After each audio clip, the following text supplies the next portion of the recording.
Okay, I'm gonna try not to do that this time. I'm getting the trying to reconnect thing. Not on Wi-Fi. Okay, all right, I think we're good. Anytime I get that, I'll just stop talking because it's not recording when I do that. So, what's up, everyone? Happy Sunday.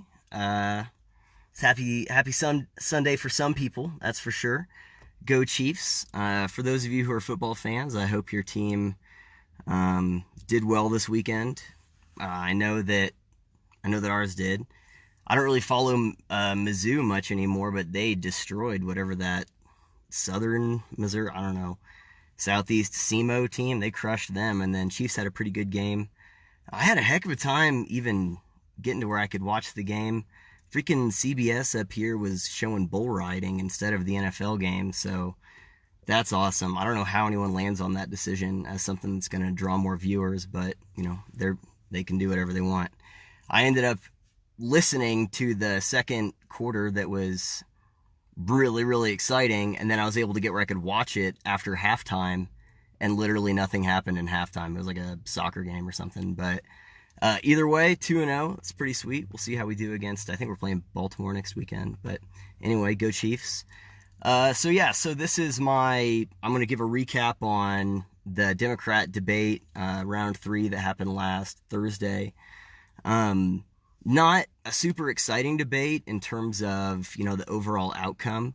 I don't think it moved the needle a whole lot for many people. And it didn't really have any of big boosting moments.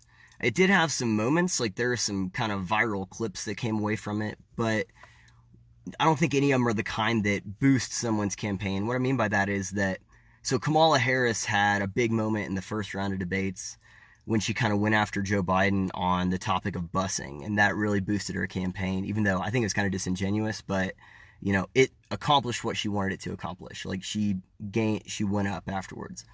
And then Tulsi Gabbard had a similar one where she looked really good whenever she just totally guillotined Kamala Harris in the second round of debates, and that was kind of the big moment from that round of the debates, was Tulsi Gabbard just totally just ruining Kamala Harris. But there was no moments like that during this round of debates. Like, there were some viral ones, but there's none that I think really are going to boost anyone. They're just kind of clickable, like, whoa, someone said that, or this thing happened. We'll cover some of those, but I think for the most part, no one really shifted in the upward direction as a result of some, really great clip that came out of this debate. But if you disagree, let me know. By the way, I want to hear your thoughts. So just kind of recap some of the things I was looking for going into this debate. So first off, I wanted to know if they're going to talk about climate change much at all after that big CNN town hall. They didn't really discuss it all that much, which doesn't really surprise me, but I was just wondering if, they were going to, because some of them had some kind of more radical ideas during that town hall, and I was wondering if they're going to have their feet held to the fire. That didn't really happen. I wanted to know how radical the gun control proposals were going to be, especially coming on the tail end of, El Paso and Dayton and I think Midland, right? Midland shooting in Texas. That, yeah, I just wondered, are they going to bring this up, and if so, how radical are those ideas going to be? That didn't disappoint for sure. I wanted to know if Biden was going to look good or if he was going to continue to fall apart. Because one thing I've noticed is, a lot of people said at the beginning is Joe Biden is a gaffe machine. All he does is make all these gaffes. And, I just wonder at what point does the gaffes cross over into, no, this guy's almost 80. These aren't gaffes. He's just legitimately slipping mentally.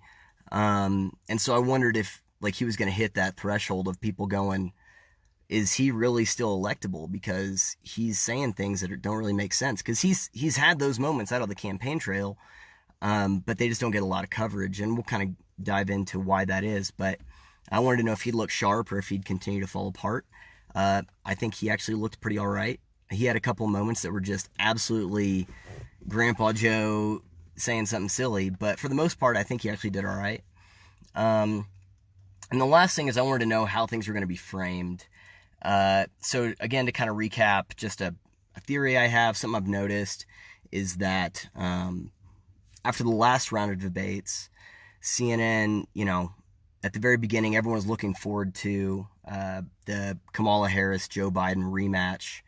And at the very beginning, CNN lofted Biden kind of a softball on healthcare, contrasted with Kamala Harris's policy, which was still very much kind of like no one really knows what she thinks and it's always changing. But regardless, it was a question framed to make Biden look good and Harris not look so good and put her on the defensive by giving him the opportunity to kind of strike first blood, so to speak, in that debate, because a clash was inevitable.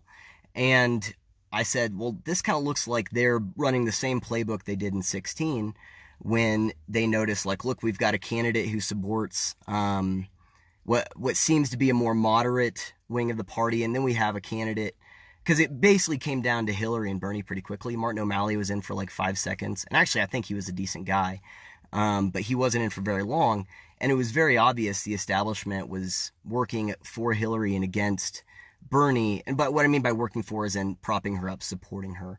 And that came out in the emails that got leaked out from the DNC. She got questions leaked to her before debates. On top of that, like, they were scheduling debates at times when no one watches things. So things like that. And so I was wondering, like, is the establishment going to run that same playbook and try to prop up the more electable or more moderate candidate, and try to do whatever they can to undercut the credibility of, what they perceive as a less electable candidate, or candidates in this case, that represent the more radical wing of the party. And that happened this time too. At the very beginning, so I'd said George Stephanopoulos, who was kind of the main moderator for the debate, he used to work for Clinton way back, like Bill Clinton back in the day. He's a pretty good proxy for the Democratic establishment. And again, at the very beginning, he lobs Biden a softball on healthcare and basically says, hey, can you just, we already know that your healthcare proposal is much better than these guys's, because theirs is impossible and yours is very reasonable. But we're going to give you 10 to 20 minutes to explain why they don't know what they're talking about. Obviously, I'm exaggerating, but that was kind of what it boiled down to, was explain why this is unreasonable, or is this not doable? And they just let him run with it.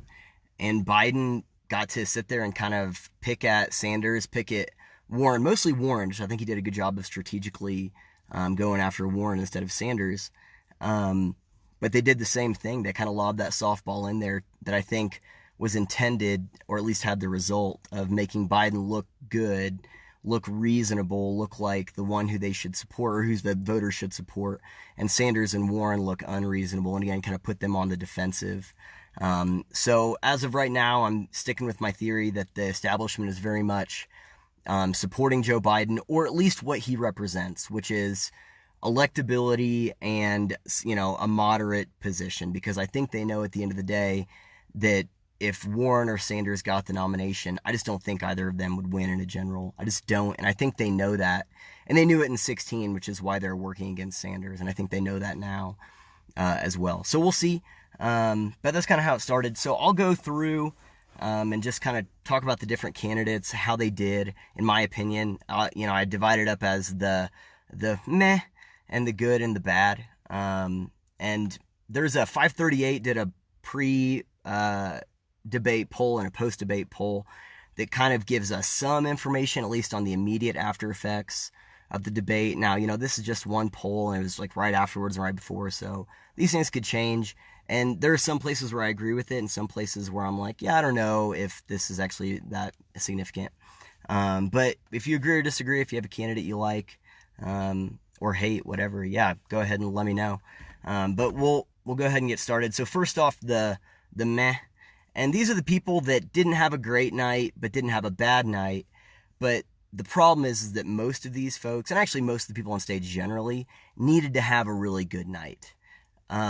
Especially those that are polling in the 1 or 1 to 4% range, needed to have a good night. It's kind of like if you have a really bad grade in a class and you have like this assignment coming up and you need to get like a 98% on it, and instead you get an 80. It's like, well, 80% still good. That's still a B, right?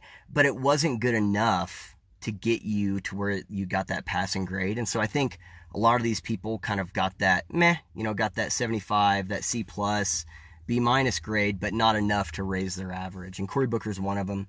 A couple highlights I'll say from his performance. First off, he was the only person who even vaguely alluded to inner city gun violence whenever they're talking about just gun violence and gun crime generally.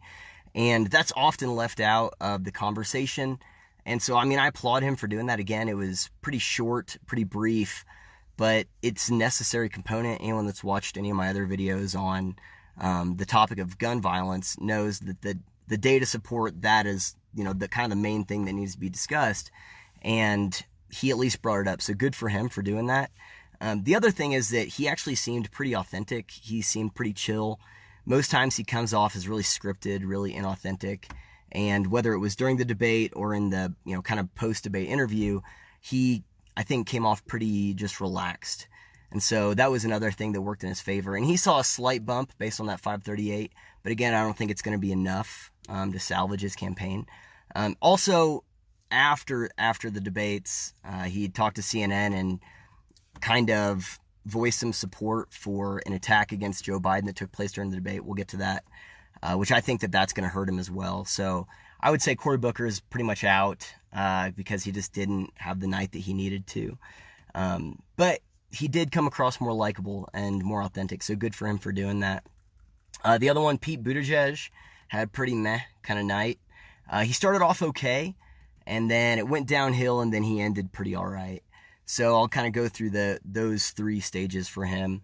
At the very beginning, whenever they're talking about healthcare stuff, he kind of threw his hat in the ring with Biden and said, in contrast with Warren and Harris, and he said, I trust the American people to make their own decisions. I'm not going to make that for them. I think that we can trust the people. I thought that was a really good line. It made him seem really calm and made it seem like, again, it made Warren and Sanders not look so good because it made it seem like they weren't trusting the American people.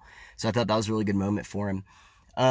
However, he had a really bad moment in the middle, I thought, whenever he was asked, basically the question was, are people who support Donald Trump racist? And he said something to the effect of, yeah, anyone that supports this president is supporting racism. And I was really blown away by that answer, mostly because Hillary Clinton said something really similar in the 2016 campaign when she made that kind of basket of deplorables comment. And it didn't go over well for her. It totally alienated a huge portion of the country against her. And I just couldn't believe that he would echo that same sentiment after how poorly that went for Clinton. And then he kind of muttered something in Spanish afterwards as well. So it just wasn't a good look for him. And he's one who is objectively really intelligent, but I think that he's just not sure what he has to say or do to kind of get the popularity that he thinks he deserves because of how smart he is. And so I think that was maybe just him making a gamble there, but I don't think it worked out for him.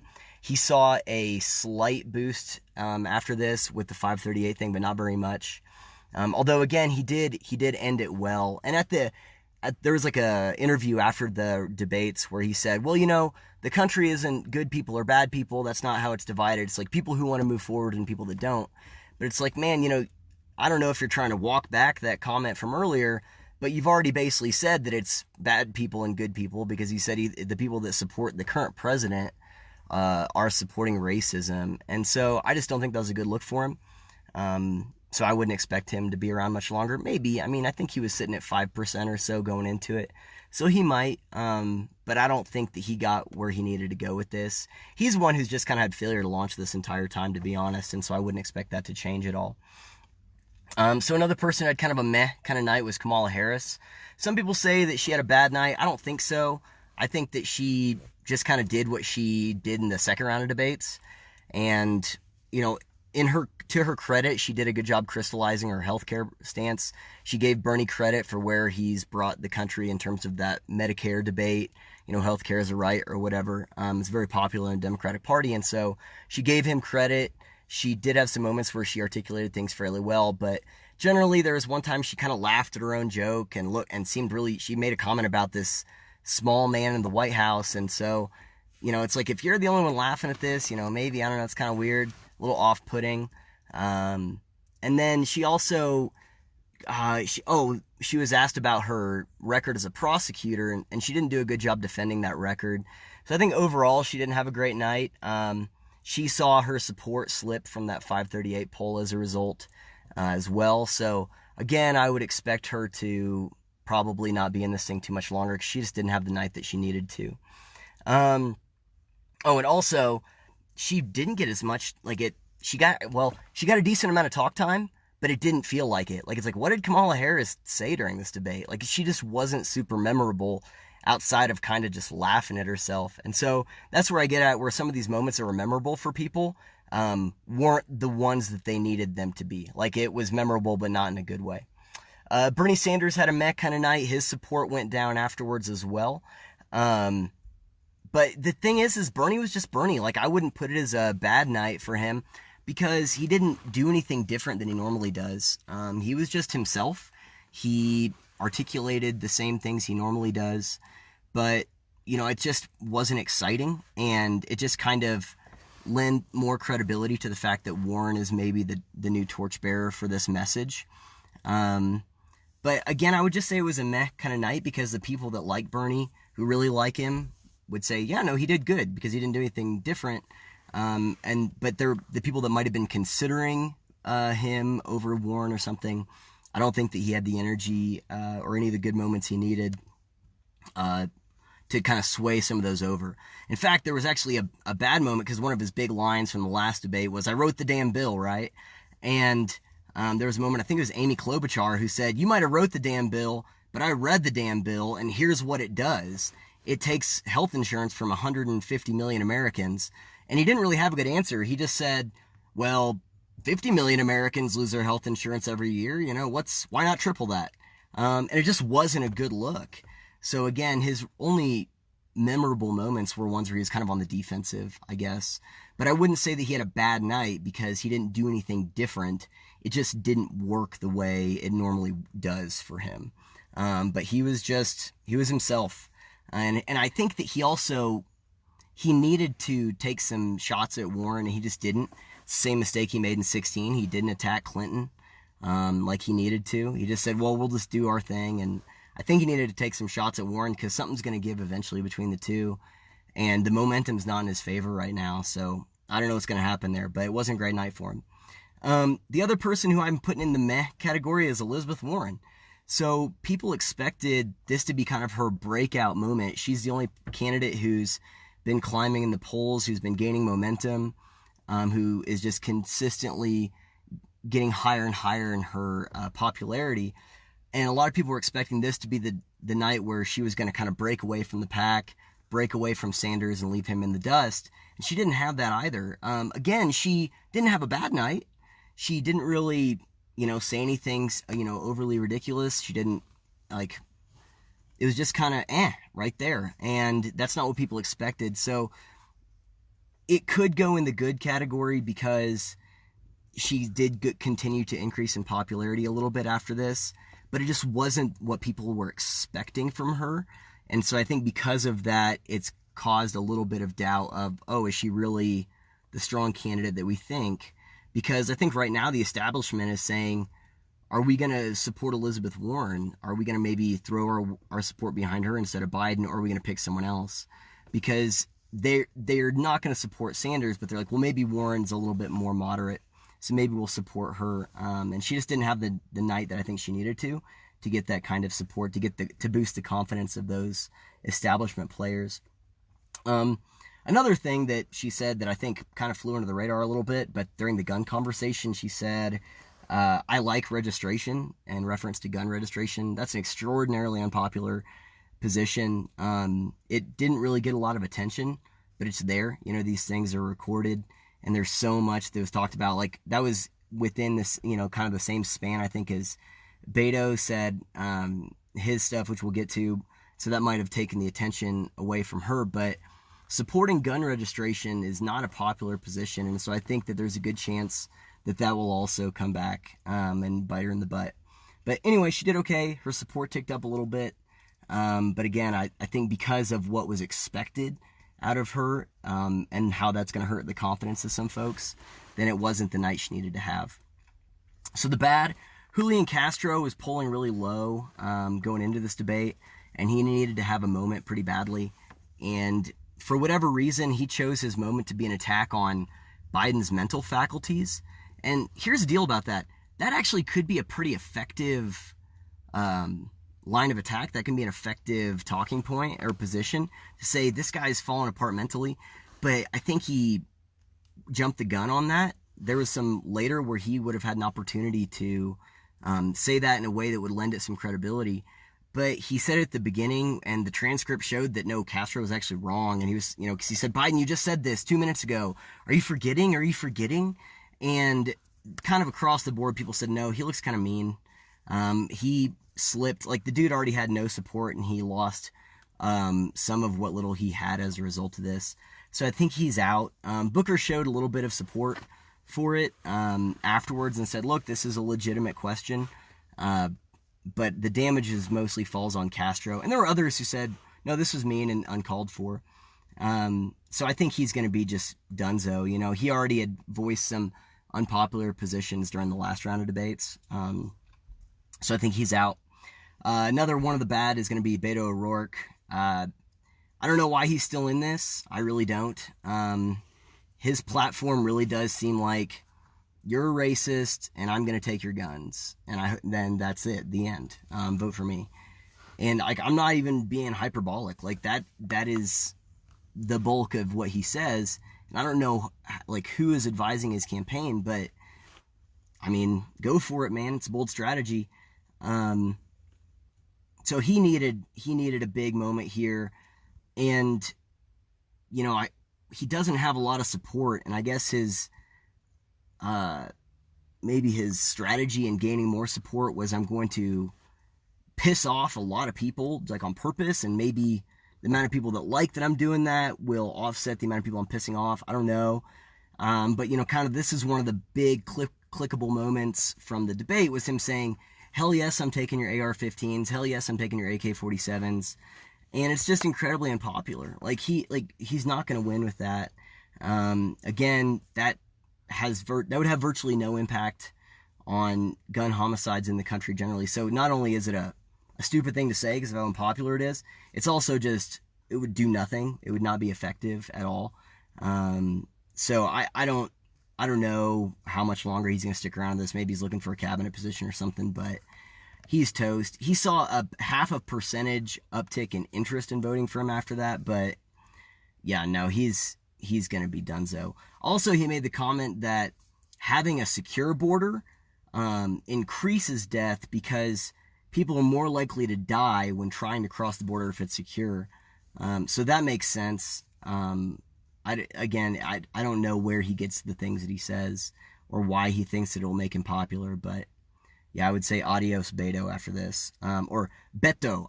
How can we just talk about the fact that he gets to just decide he has an accent in his name? The dude's name is Robert Francis O'Rourke.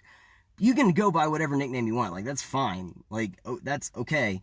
But Beto, and then it's no, Beto. I need to be called Beto. How do you just decide to get an accent? That is, yeah, I don't know. Anyway, all right, whatever, man. He's going to be done. So the good, Andrew Yang had a good night. He got a lot more talking time during this round of the debates, and I think it's going to go well for him. Because he sounded good. He sounded likable. He was charismatic. He stood out as someone who you could say, yeah, I like this guy. I would feel comfortable voting for him. Now, he also did a kind of a bold thing where he talked about this freedom dividend. His main platform position is UBI, and he calls it the freedom dividend, and everyone's going to get $1,000 a month, free and clear from the government. And he decided that what he's going to do is, if you go to his campaign and sign up, he's going to pick 10 people and give them $1,000 a month for a year, even if he doesn't win the nomination, just so people can see how effective the freedom dividend is. And so just a side note on that, the positive side, that's bold. He's putting his money where his mouth is. He certainly has the courage of his convictions in that. And, bravo for him doing that. That's $100,000 that he's going to be giving away. It's not clear if that's legal or if that violates some type of campaign fund law, because he'd be using money from the campaign to do it, presumably. So it seems like that might be illegal, but still, bravo for him doing that. Now, I will say, on a policy level, there is a significant difference between him choosing to give $100,000 of his own money away out of his own bank account and tax dollars from the U.S. government going to millions, hundreds of millions of people out of the tax revenue of the country. Those are dramatically different things. But, I applaud his kind of tenacity in doing something like that. Like that's bold. And he looked good. So it was a good night for him. He went up in the poll numbers as well. I'm quickly losing daylight here, freaking football, so I'm going to try and wrap this up. The last two, I think Klobuchar had a good night. Maybe I'm biased because I think that she represents more of the moderate wing of the party than Biden does. I think he has the perception of being moderate, the perception of being electable, but I think her policies seem to actually represent that. I was wondering if she was going to stick with her guns because she specifically criticized Sanders and Warren during the last round of debates, and she kept that up. She wasn't like harsh in it, but she was like, look, we need to be reasonable. I'm not trying to appeal to the far left or the far right. We need to, appeal to everyone. And so I think she did a good job. A lot of the people afterwards said that she was one of the people who had one of the best nights out there. I'm not sure it's going to be enough, but like I had said before, and I will keep saying, I think if Biden falls apart, she's one who, if she's able to capitalize, would have the best shot at taking his support, because I think that she actually does represent that. And I'm just not sure the people that support Biden are going to coalesce around Warren or Sanders. They're going to be looking for a new home, I think, for the most part. So I think she had a good night. She sounded reasonable, sounded rational. So we'll see what happens. She only went in at like 1%. But she did jump up in support by a decent amount. I think it was like almost 2%. She went up in support. So that's actually pretty big. But we'll see. I don't know if it's going to be enough. And then last but not least, I think Biden had a good night. So here's why I say that. Basically, Biden, anything that doesn't look like him just wetting himself and forgetting what his name is on stage is going to be a good night for Biden. He can just coast. He really can, I think. And he came out pretty sharp. They threw him that softball at the beginning. He did a good job of articulating his position. He did a good job in his criticisms against Warren and Sanders. And so I think Biden had a good night overall. Honestly, there was a couple moments that were pretty funny that wouldn't be so great for him, except for the fact that he handled them well. I mean, the dude's dentures clearly came out when he was answering a question about guns. And, he didn't even blink. He didn't even flinch. I'm serious. He handled it like a pro. You can see him repositioning the dentures, and it doesn't even faze him. He just keeps answering the question. Really what that means is that's happened, enough times that he's really good at doing it, and it doesn't faze him. But still, kudos for you doing that, dude. You handled that well. He also had a moment when he talked about leaving the record player on so that kids can learn more, so they hear more words. So that obviously makes you sound very senile. But, outside of those, he did all right. Again, he just kind of needed to not look like he was senile and not look like he doesn't know what his own name is. I think there was one time he addressed Bernie Sanders as the president. So that's a little weird. But overall, he had a good night, I think. His numbers went down a little bit according to that 538 thing, but not very much. And so I think he did what he needed to do in order to stay the front runner. Personally, I think he did a good job in doing that. Also, just again as a side note, there was a moderator there that was for Univision, and he asked Biden a question I thought Biden handled really well about there was 3 million deportations done under the Obama administration, and the guy just kept saying, are you willing to say that those were a mistake? And Biden wouldn't do that. And so he did a good job of sticking by Obama's record. He said, I stick with him. He was the president. He kind of punted a little bit and was like, well, he can make his decisions, and I'll support him. But he did a good job, which honestly, I think that it was good that he didn't, not that it was good, but I was surprised that he didn't attack the round of, that question in and of itself, I think is absurd, because what the guy didn't say, the moderator didn't say, here is such and such who is deported unjustly. Do you think that was a mistake? That's a different thing. But he just said, you deported 3 million people. Are you willing to admit that that was a mistake?